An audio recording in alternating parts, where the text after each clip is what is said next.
Quadratic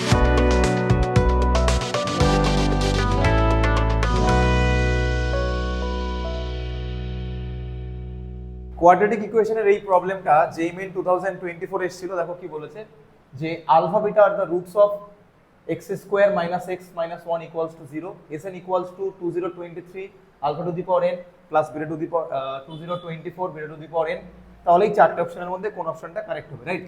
so since alpha and beta are the two roots of x square minus x minus 1 equals to 0, then alpha and beta will satisfy the equation, that is alpha square minus alpha minus 1 equals to 0, which implies 1 plus alpha equals to alpha square.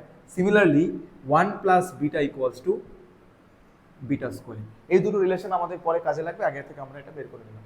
So what is Sn? Sn কত? 2023 alpha to the power n 2024 beta to the power n, এটা হলো Sn এর value. তো Sn-1 plus Sn-2 কত হবে আমরা এটা calculate করছি। n-1 মানে n এর জায়গায় n-1 লিখবো, আর n-2 মানে n এর জায়গায় n-2 লিখবো। So 2023 alpha to the power n-1 plus 2024 beta to the power n-1, এর সঙ্গে কি লিখবো? Plus 2023 alpha to the power n-2 plus 2024 beta to the power n-2। তাহলে এখানে দেখো আলফার সাফিক্সে n-1 আছে, এইখানে আলফার সাফিক্সে n-2 আছে, এইখানে আলফার সাফিক্সে n-1 আছে, এখানে আলফার সাফিক্সে n-2 আছে। তো যদি আমি এখানে একটা আলফা দিয়ে মাল্টিপ্লাই করি, তাহলে একটা আলফা দিয়ে এখানে ডিভাইডও করতে হবে ইকুয়েশনটাকে ব্যালেন্স করার জন্য।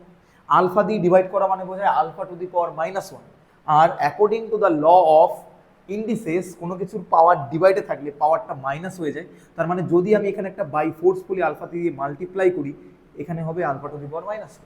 সিমিলারলি আমি কি বলতে চাইছি, যদি না বুঝতে পারো আবারও বলছি, এই প্রবলেমটার জন্য শুনে নাও। এখানে আছে beta to the power n-1, আমি জাস্ট চাইছি আলফা বিটার পাওয়ারটাকে কমন নেওয়ার জন্য।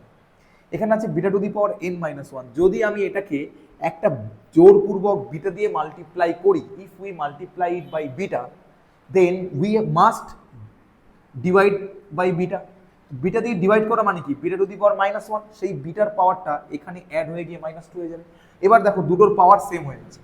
এবার যদি আমি alpha to the power 2023 alpha to the power n-2 common নেই, তাহলে আমি এখানে কি পাবো? এখানে পাবো আলফা, আর এখান থেকে পাবো +1। সিমিলারলি আমি যদি এখান থেকে আবার 2024 বিটা কমন নেই, beta to the power n-2, তাহলে এখানে আমি পাবো বিটা +1। সো আগেই আমরা ক্যালকুলেট করে নিয়েছি 1 প্লাস আলফা মানে আলফা স্কোয়ার, 1 প্লাস বিটা মানে beta square. So 2023 alpha to the power n-2 alpha square plus 2024 beta to the power n-2 into beta square. So এই +2 আর -2 এটা দেখো ক্যান্সেল হয়ে গিয়ে শুধুমাত্র alpha to the power n পড়ে থাকবে। 2023 alpha to the power n কি হলো? এটা আলফা টু দি পাওয়ার এই যে n-2 +2 করে +-2 কেটে গিয়ে শুধুমাত্র alpha to the power n পড়ে থাকবে। Similarly 2024 beta to the power n, এটা কার ভ্যালু? দেখো এটা Sn এর ভ্যালু। সো আমি এটাকে লিখতে পারি Sn। তাহলে আমরা কি পেলাম? আমরা পেলাম Sn equals two Sn-1 plus Sn-2। So put n equals to 12, তাহলে আমরা কত পাবো? S12 equals to S12 minus 1 11, S12 minus 2 10, অর্থাৎ option B is the correct answer. Thank you.